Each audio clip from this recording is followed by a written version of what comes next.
been a bit of a change of plan. Yesterday ended up being such a drag. I must have been averaging about 1 mile an hour. My feet were really hurting and I didn't get in very good shape. So what I've decided is take a total rest day today and then allow myself 2 days to get to Alston down the South Tyne Trail, staying in Slaggyford. And it's a bit disappointing, but the bits I'm cutting out are the Pennine Way basically, which I did last year, so I will be putting that footage up. And Wainwright himself, he got into Hexham quite early, so he could spend a bit of time looking around the Abbey, which I'll do.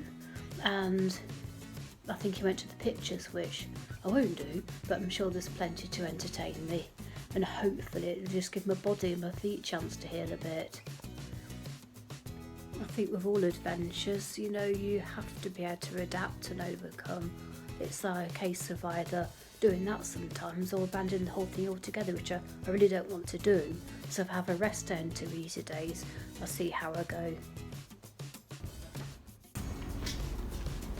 Adapt it somehow. Wainwright described the older part of Hexham as particularly interesting, and I don't think it's changed all that much between his visit and mine.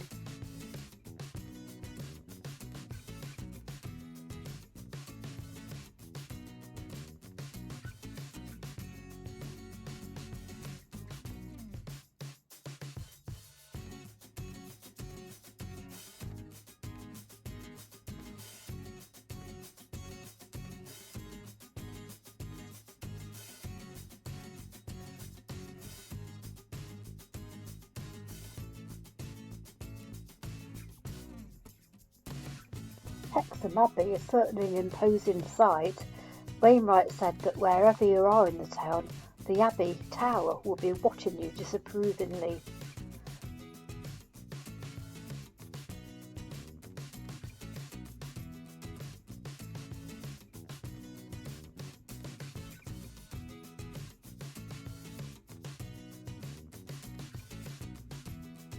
The first Hexham Abbey was built in the 17th century by Bishop Rilford as a Benedictine monastery.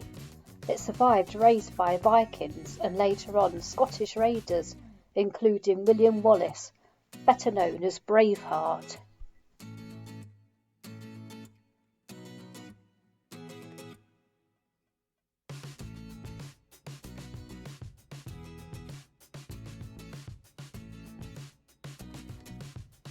Luckily, the abbey mostly survived the dissolution of the monasteries in the 16th century, as it was needed as a parish church.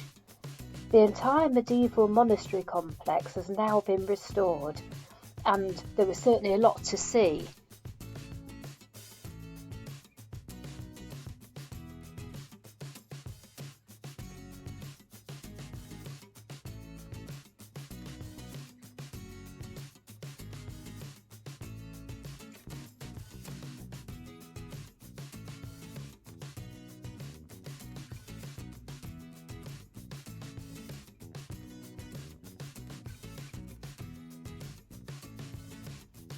I found an outdoor shop and hopped in to buy some new walking shoes, throwing my sodden, worn old boots away, hoping that it might stop my blisters from getting even worse. I felt as though the Hexham I discovered today wasn't vastly different from the Hexham Wainwright discovered in 1938. I've had a very slow walk round Hexham today. Nice place. I did have a poke round the Abbey, which was very interesting. I found the tea rooms, whether it's the same Abbey tea rooms where Wainwright stayed the night, I'm not sure. It could have moved, but I know he said his room was very cold and sparsely furnished, but I suppose if it's part of the Abbey, there'd been thick stone wall, and he went to the cinema.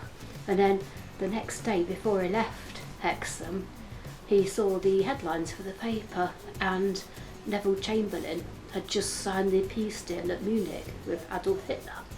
I believe that was his famous "I have in my hand a piece of paper" speech, and everyone was in a really good mood because they thought that war had been avoided. and Wainwright was so relieved he wouldn't be called up, but of course we know different now. We know there was a war, although Wainwright was never called up, and he set off eagerly to see the wall, which obviously I won't be doing now, but I have seen the wall, so I will put some videos of his route along the wall up, because I have done it before. I'm going to catch the train to Holtwhistle and pick up from there. I have actually bought some new shoes today, so I hope they'll be a lot comfier than mine, which had quite frankly had it, and I think that was part of the problem with the blisters.